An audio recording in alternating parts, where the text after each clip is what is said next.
I would be a script writer or a creative writer of some sort. I think with me it was always two options. Either I wanted to get into creative writing. So to this day, actually, I dabble a little bit with creative writing. So the idea was to either get into either writing books or scripts or get into hospitality. So I applied to two schools, or one for each. I got into both, and then I realized that maybe I should do the writing later in life. Like, we had a small one-room office in Connaught Place. We had a PowerPoint presentation, basically. And we went to angel investors and said, we see a gap in the market. There's a lot of high-end Asian restaurants where you have to come dressed up and it's very expensive in these hotels. Or there are these very old, Red Lantern, Hakka noodle, chili chicken joints all over town, which are very old-fashioned and finished. There's nothing in between. There's nothing cool, well-packaged, that's open all day, that can revolutionize Asian cuisine, celebrate street hawker cuisines from all these various parts of Asia. So let's package it, make it fun, make it identifiable, colorful, vibrant. 4 years, 5 years, we only opened 3 or 4 restaurants, which is actually snail's pace. We actually didn't do much. It's only in the last 2 years we've opened 30 restaurants, But I think that was important because we learned a lot of what mistakes we have been making, what we're doing well, seeing others internationally, locally, in terms of what happens if you expand too fast.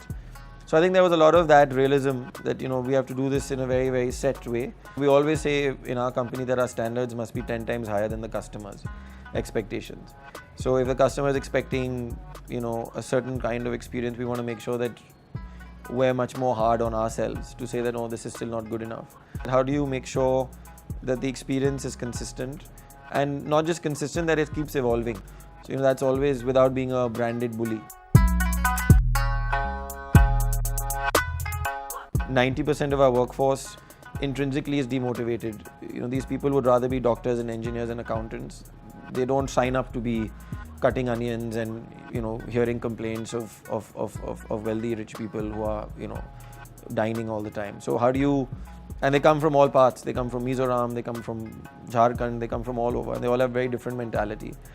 So how do you create an environment? I think that's always the challenge. How do you create an environment of family and belonging and motivation to people who anyway are waking up in the morning who don't want to do this? So you have to show them that there's life beyond cutting onions. You can do a lot more. So I think that they feel that, okay, at least there's someone here who cares for their future and is saying that this is not your potential, you can do more. So I think that's where we always wanted to be. And I think we've been very true to our mentality in terms of making sure that we look after people. We were probably the first few employers to even give health insurance to our dishwashers, which is not mandatory. We wanted to do it so that they feel a sense of family, a sense of belonging.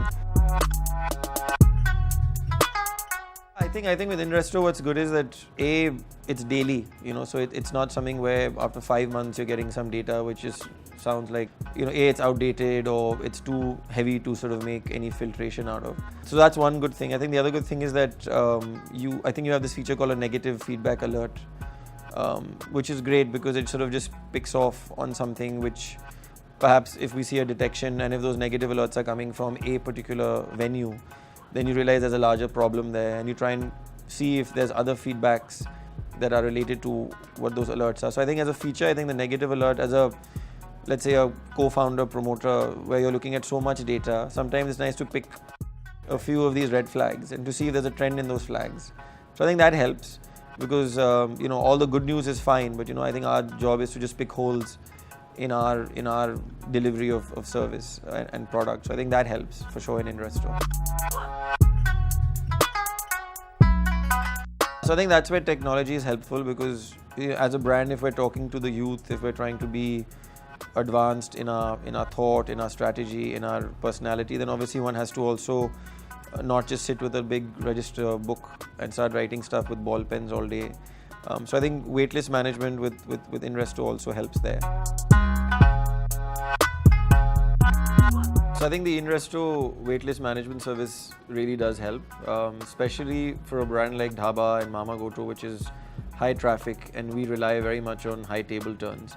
So in these presser situations, it's great to get some sort of digital tech aids which help us. So I think when we look at what inResto does in terms of the way it manages it, the ease of the accessibility and the mobility of the technology, I think it helps our managers at very high pressure hours, managing peak time. So I think going forward, I do see us using more and more of this technology, because our brands are meant to be, casual dining, high traffic brands. So I think it's a great fit.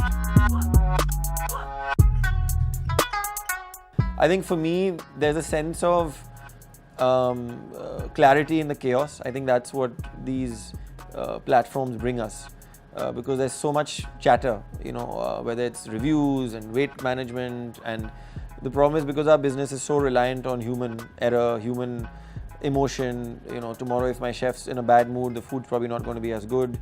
If the manager's having a bad day, the weight management probably is not as good. So these technology pieces definitely answer some of those challenges. To us, I think it's more about bringing some order, understanding clarity, understanding trends, being able to decipher the good, the bad, the ugly. So I think end of the day, we're only as good as the data that can be provided, but then what do we do with the data I think is where it's up to us then.